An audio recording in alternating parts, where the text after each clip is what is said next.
has all the fun gone out of the banking industry and asset management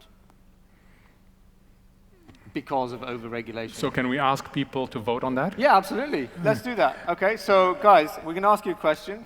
Do you agree or disagree that all the fun has gone out of the banking industry and the fund management industry because of over-regulation? And please vote now. Agree or disagree? 1 and 2.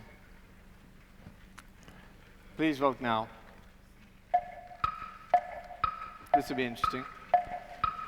We do have a room full of bankers. I can predict the answer.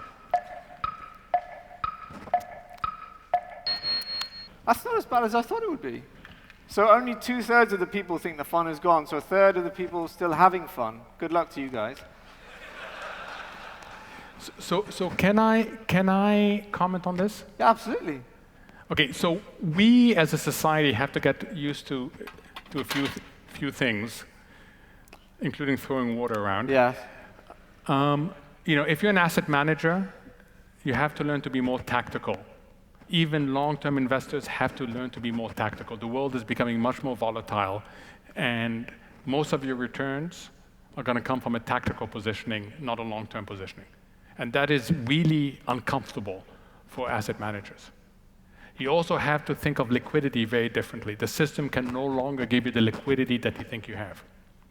If you're a banker, the really exciting thing about banking right now is the disruption that is available to you as a result of the coming together of technological innovation and behavioral science.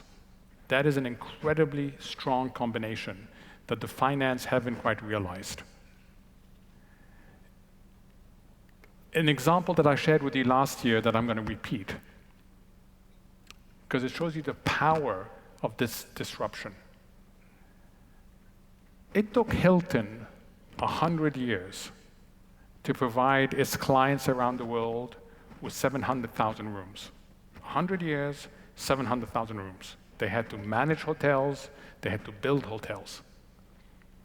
It's taken Airbnb, a company that had no expertise in accommodation at all, a company started by starving people who wanted to rent their room. It took them 6 years to provide 1 million rooms.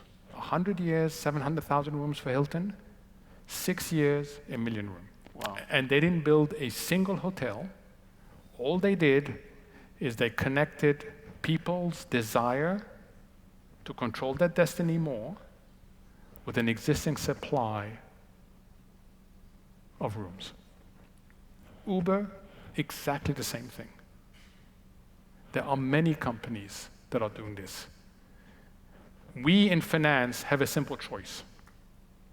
We either sit here and allow ourselves to be disrupted from outside, and we will get disrupted. Peer-to-peer lending is disrupting financial intermediation. So we can either sit here and say it's no longer fun anymore